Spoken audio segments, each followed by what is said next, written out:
स्वागत है आपका। आप देख रहे हैं विजय तिलक। उत्तर प्रदेश की 55 विधानसभा सीटें और उत्तराखंड की 70 विधानसभा सीटों पर जारी है मतदान। लगातार मिल रहे हैं अपडेट्स। मेरे दो सहयोगी बनी हुई हैं, डेटा सेंटर से गुंजन दीक्षित और ब्रेकिंग सेंटर से मेरे साथ हैं अनु, जो लगातार पल पल की अपडेट्स हम तक पहुंचा रही हैं।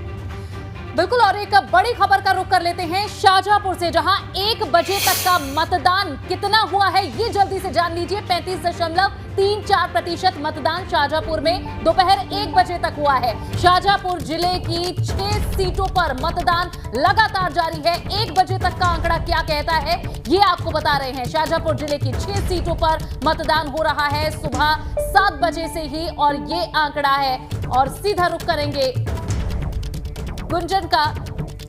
बिल्कुल अनु, आपने बताया 1 बजे तक का शाहजहांपुर में कितने प्रतिशत मतदान हुआ है, क्योंकि सुबह 7 बजे से वोटिंग शुरू हुई है और 1 बजे तक 6 घंटे हो जाते हैं। यानी कि 6 घंटे में जो मतदान हुआ उसका वोटिंग परसेंटेज हमारे पास आ गया है। ओवरऑल देखें तो 35.34% मतदान हुआ है। और शाहजहांपुर जिले की 6 सीटों पर, अलग अलग सीटों पर कितना मतदान हुआ ये भी अपने दर्शकों को बता देते हैं। जो आंकड़ा है हमारे पास 1 बजे तक का है। देखिए, शाहजहांपुर सदर सीट पर अगर बात करें तो 33% मतदान यहां पर अब तक हो चुका है। अगली सीट की बात करें तो कटरा की सीट है, और कटरा की सीट में 35.4% मतदान 1 बजे तक हुआ है। इसके अलावा अगली सीट की अगर बात करें तो अगली जो सीट है शाहजहांपुर की वो है जलालाबाद की सीट। 1 बजे तक का यहाँ का जो वोटिंग परसेंटेज है वो भी आपको बता देते हैं। 34.1% यहाँ का वोटिंग परसेंटेज रहा है। और शैलेश हमारे सहयोगी ज्यादा जानकारी के साथ हमारे साथ जुड़ गए हैं। शैलेश, 1 बजने से ऊपर का जो पूरा वोटिंग परसेंटेज है वो आ चुका है। समय करीब 2 बजे का है और सिर्फ 4 घंटे ही महज बचे हुए हैं वोटिंग खत्म होने में। क्या तस्वीर अभी वहां से? बिल्कुल गुंजन, यहाँ की तस्वीरें दिखाते हैं। हम इस समय शाहजहांपुर की जो तिलहर विधानसभा सीट है वहाँ पर मौजूद है, उस विधानसभा क्षेत्र में मौजूद है। और ये अगर बात करें तो तिलहर का एक जगह पड़ती है यहाँ पर सिंधौली, यहाँ का एक विद्यालय है, प्राइमरी स्कूल है, जहाँ पर ये केंद्र बनाया गया है, पोलिंग बूथ है, जहाँ पर आप देखिए किस तरह से पोलिंग के लिए लोग जो हैं वो जुटना शुरू हो गए। और अगर पहले से देखें तो यहाँ पर लोग बता रहे सुबह के मुकाबले अब वोटर्स की संख्या धीरे धीरे बढ़ रही है। यहाँ पर अब तक अगर बात करें तो लगभग 37% मतदान जो है वो इस विधानसभा क्षेत्र में हो चुका है। और तमाम लोग वोटिंग की लाइन में। इन लोगों से ही बात करते हैं, सीधे जानते हैं क्या मुद्दे हैं इनके क्षेत्र के। क्या नाम है? मसरूर खान। ये बताइए थे कि क्या मुद्दे हैं यहाँ के जिनको ध्यान में रख के वोट कर रहे हैं? क्या चाहते हैं अपने क्षेत्र के? अरे जो विकास करने वाला चाहते हैं, और क्या है जो विकास में क्या क्या चाहिए यहाँ पर? अब विकास में जो मिल रहा है वही चाहिए, और क्या चाहिए। और 30 थोड़ी कोई दे देगा। क्या नाम है आपका? ठीक है, बिल्कुल। आप क्या ध्यान में रखकर अपना वोट करने जा रहे हैं आज? क्या चाहिए अपने क्षेत्र में अपने नेता से? जी, सब कुछ चाहिए। क्या सब कुछ बताएं? जो विकास में मिलना चाहिए। किसानी का ये क्षेत्र है। हाँ, किसानी के क्षेत्र के लिए क्या चाहते हैं? ठीक है, बिल्कुल। अपने अपने मुद्दों को लेकर यहाँ लोग वोट करने पहुंच रहे हैं, लेकिन वोटिंग परसेंटेज अलग अलग जिलों का, अलग अलग क्षेत्रों का क्या कहता है ये भी आपको बता रहे हैं। 1 बजे तक हरिद्वार जिले में कितना मतदान हुआ है ये जल्दी से जान लीजिए। ये जो प्रतिशत है ये है 38.33%। तो हरिद्वार जिले में 1 बजे तक तकरीबन 38% मतदान हुआ है। हरिद्वार जिले की 11 सीटों पर मतदान चल रहा है। और हरिद्वार से हमारे संवाददाता अवधेश मिश्रा हमारे साथ बने हुए हैं। अवधेश, हरिद्वार में किस तरह से वोटिंग चल रही है? किस बूथ पर इस वक्त आप हैं? वहां की क्या तस्वीरें? बिल्कुल गुंजन, यहाँ की 11 विधानसभा सीटों के लिए चुनाव चल रहा है। जैसा कि आपने बताया कि लगभग 39-39% के आसपास आंकड़ा पहुंच रहा है। लेकिन जिस बूथ पर हमें ज्वालापुर का राजकीय प्राथमिक विद्यालय है, और यहाँ पर मतदाता इतने जागरूक हैं कि 50% से ऊपर यहाँ पर मतदान हो चुका है। कुछ लोगों से हम सीधे बात कर लेते हैं। बताइए, मतदान करने आए हैं, क्या मुद्दे हैं इस बार मन में? महंगाई, बेरोजगारी और शिक्षा। अच्छा, इस मुद्दे पर वोट करेंगे? जी जरूर। महिलाओं का मसला भी इस वक्त खूब गूंज रहा है। क्या सोचकर वोट दे रही हैं? क्या चाहते हैं कि जो भी जीते वो क्या करे? क्या करे, गरीब आदमी परेशान है, उनकी परेशानियां हटे थोड़ी। अच्छा, हम बच्चे अच्छे स्कूल में पढ़े, रोजगार हो, बस और क्या चाहेंगे। विकास मुद्दा है, विकास हुआ है? नहीं। ठीक है, कुछ और लोग हैं हमारे साथ, उनसे बात के लिए। बताइए कि किस मुद्दे पे वोटिंग करेंगे? क्या है मन में? क्या मुद्दा है? कुछ और लोगों से बात कर लेते हैं। किस मुद्दे पे वोट करेंगे दादा? मुझे इसलिए करेंगे जो अच्छा काम करेगा उस वोट देंगे उसको। अच्छा, क्या क्या मसले हैं इस बार? अच्छे मसले हैं भैया, बढ़िया मसले हैं। मोदी की सरकार बनेगी। अच्छा, युवाओं का मुद्दा बहुत उठ रहा है, तो आपके क्या मुद्दे हैं? जी पढ़ाई को लेकर है, पढ़ाई नहीं हो पा रही है ठीक से। अच्छा, और बेरोजगारी तो बहुत ही है, नौकरी नहीं मिल रही है, वो फिर रहेंगे तिंगे, कुछ नहीं हो पा रहा है। महंगाई तो बहुत हो रही है, तेल ही देख लो, तेल कितना महंगा है। अच्छा, तो ये एक मसला है बहुत बड़ा। जी, आप बताइए किस मुद्दे पर वोट कर रहे हैं? बेरोजगारी है। अच्छा, विकास का ही मसला है? विकास का बिल्कुल। अब देश किस देखिए, मुद्दे पर जिन वोटिंग हुई मुद्दों दादा को बेशक से पार्टी और नेता नहीं छू पा रहे हैं, लेकिन आम जनता के बीच वो मुद्दे हैं और उन्हीं को ध्यान में रखते हुए वे वोट कर रहे हैं। आगे बढ़ लेते हैं। उधम सिंह नगर जिले की 1 बजे तक की वोटिंग परसेंटेज क्या है, ये जल्दी से जान लीजिए। जो उधम सिंह नगर जिले का 1 बजे तक का मतदान प्रतिशत है, 37.17% मतदान यहां हुआ है और उधम सिंह नगर जिले की 9 सीटों पर मतदान जारी है।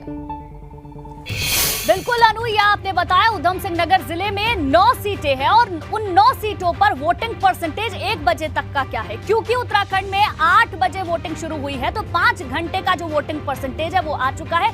1 बजे तक आपको बता दें उधम सिंह नगर में 37.1% वोटिंग हुई है। 1 बजे तक का आंकड़ा यहां पर सामने आया है।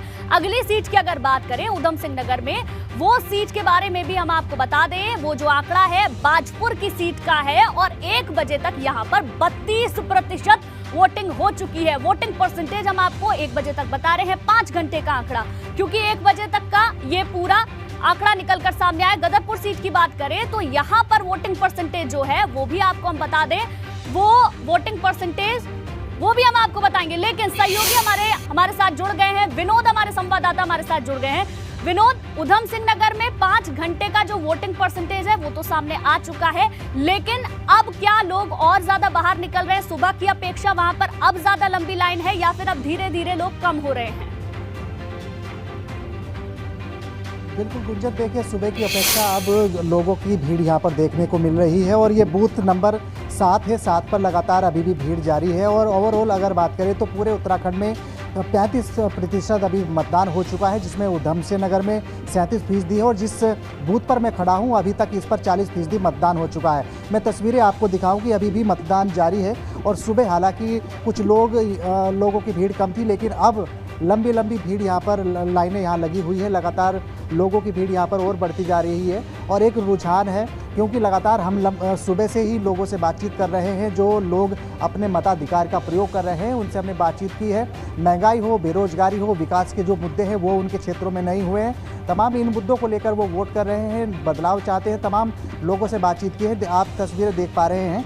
और ये हॉट सीट इसलिए भी है क्योंकि मुख्यमंत्री इसी सीट से चुनाव मैदान में है और उनके सामने उनके प्रतिद्वंदी भुवन कापी है। बिल्कुल, देखिए खटीमा में इस तरीके से वोटिंग हो रही है और जो कतारें हैं वो और भी ज्यादा लंबी होती हुई नजर आ रही हैं, जैसा कि विनोद बता रहे हैं। सीधा रामपुर लिए चलेंगे जहां वीरेश इस वक्त मौजूद हैं। वीरेश, क्या तस्वीरें दिखाएंगे आप दर्शकों को? बात करिए मतदाताओं से भी। देखिए, अब्दुल्ला आजम मतदान के लिए निकल रहे हैं। वो गाड़ी जो है एंडेवर ब्लैक कलर की, इसमें अब्दुल्ला सवार होके अब निकल रहे हैं। रजा डिग्री कॉलेज जा रहे हैं अब्दुल्ला मतदान करने। काफी मीडिया से बात करने में देर हो गया, लगभग 1 घंटे मीडिया से वो बात करते रहे। उनके पीछे गाड़ियां जा रही हैं और साथ ही साथ इस कॉलोनी के चाहने वाले जो आजम खां के घर के आसपास के लोग हैं वो भी इंतजार कर रहे थे कि अब्दुल्ला आजम निकलें, क्योंकि तंजीन फातिमा और ठीक है और जो अदीब जो बड़े भाई हैं और उनकी जो बेगम हैं और हम कह सकते हैं कि जो बड़ी बहू हैं अदीबा, वो जा चुकी हैं और मतदान करके आ भी चुकी हैं। लेकिन जो अब्दुल्ला आजम हैं वो काफी देर से निकले और ये रवायत है, कहा जाता है कि आजम खां भी जब वोट डालने निकलते थे तो लगभग 2 बजे 1:30 बजे के बीच में निकलते थे। शायद उसी परंपरा का पालन अब्दुल्ला आजम ने किया है और वो अब घर से निकलकर रजा डिग्री कॉलेज जा चुके हैं। ऐतिहासिक रजा डिग्री कॉलेज जो नवाबों के जमाने का बना हुआ है और कहा जाता है कि वो एक पैलेस था, नवाबों का पैलेस था रजा डिग्री कॉलेज जो, लेकिन कुछ समय बाद अब्दुल हमीद नवाब थे, उन्होंने उसे दान कर दिया और कहा कि इसे डिग्री कॉलेज बनाया जाए, शिक्षा का केंद्र बनाया जाए। वो एक बड़ा स्थल है रामपुर में, ऐतिहासिक स्थल है रजा डिग्री कॉलेज। लगभग यहाँ से 5 किलोमीटर की दूरी पर है। और बिल्कुल वीरेश, और आपने बात भी की अब्दुल्ला आजम से, वो भी हमने अपने दर्शकों को सुनाया था। संभल चल लेते हैं जहां पर सहयोगी बलराम इस वक्त मौजूद हैं। बलराम, संभल का क्या अपडेट है? ताजा तस्वीरें दिखाइए और मतदाताओं से भी बात करिए। देखिए, अगर संभल की बात करें तो यहाँ 1 बजे तक करीब 38% मतदान हो चुका है और इस वक्त हम चंदौसी विधानसभा में मौजूद हैं, जहां हम आपको तस्वीरों के माध्यम से दिखाएंगे कि सुबह यहाँ पर जो मतदाता थे उनकी भीड़ देखने को मिल रही थी, लेकिन अब यहाँ पर मतदाता काफ़ी कम तादाद में हैं। इक्का दुक्का लोग यहाँ पर वोट डालने पहुँच रहे हैं, लेकिन जो लोग यहाँ पर मौजूद हैं हम उनसे बात करेंगे और जानने की कोशिश करेंगे। दद्दू, ये बताइए कौन से ऐसे मुद्दे हैं जिन्हें ध्यान में रख करके आपने मतदान किया? अभी किया नहीं है सर। अच्छा, करने जा रहे हैं? करने जा रहे हैं। कौन से मुद्दे हैं जिन्हें जहन में रखेंगे? साहब हम क्या करें, हम तो फंसे पड़े हैं, हम तो वोट डालने हैं। अब चाहे कैंडिडेट कैसा भी हो, वोट डालने से मतलब है हमें। आप बताइए माता जी, आपके जहन में कौन से मुद्दे हैं जिन्हें ध्यान में रख करके आप मतदान करेंगे? देखिए, हमारी तो यही इच्छा है कि आजकल की जो पीढ़ी आ रही है वो उसको शिक्षा पर ज़्यादा ध्यान दिया जाए और साथ ही में साथ उनकी जो आजकल बेरोजगारी की वजह से बच्चे बहुत ज़्यादा परेशान हैं उनको जॉब दिए जाए और बच्चे आगे बढ़ें और ज़रा महंगाई को कम किया जाए। आप बताइए बहन जी, आपने मतदान किया भी कि नहीं किया? कर दिया।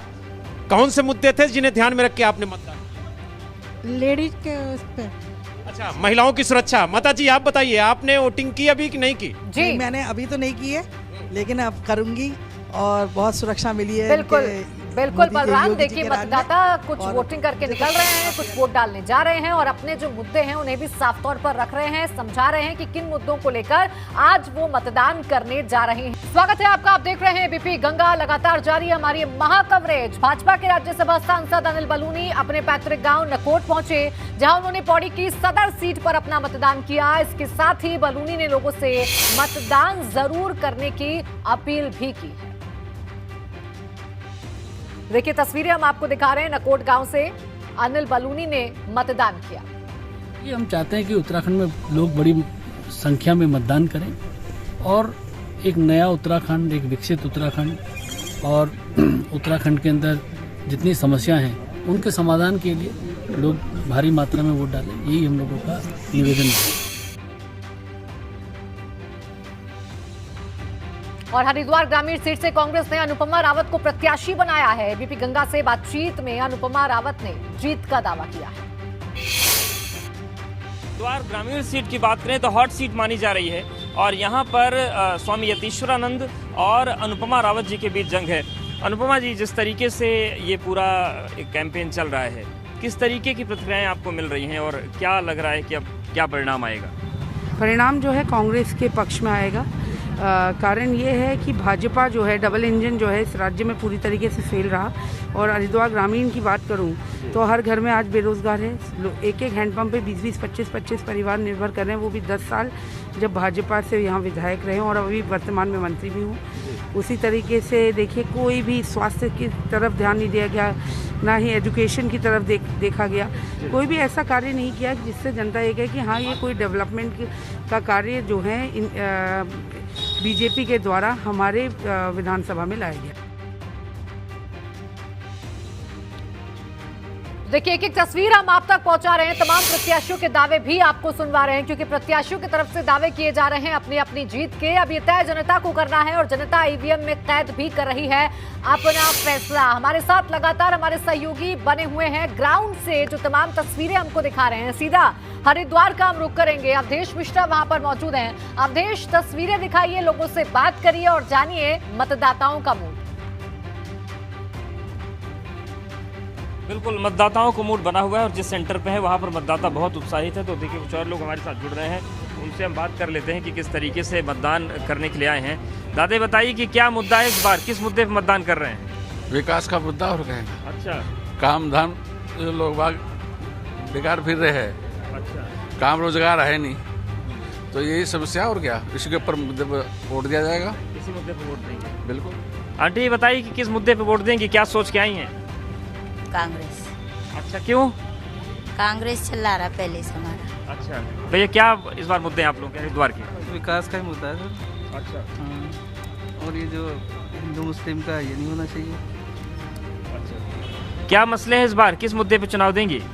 हमारे बच्चों की फीस कम हो जाए और बत्ती का बिल कम हो जाए और कुछ नहीं है, बस मोदी जी जीत जाए। बिजली का बिल बड़ा मुद्दा है, बहुत ज्यादा है।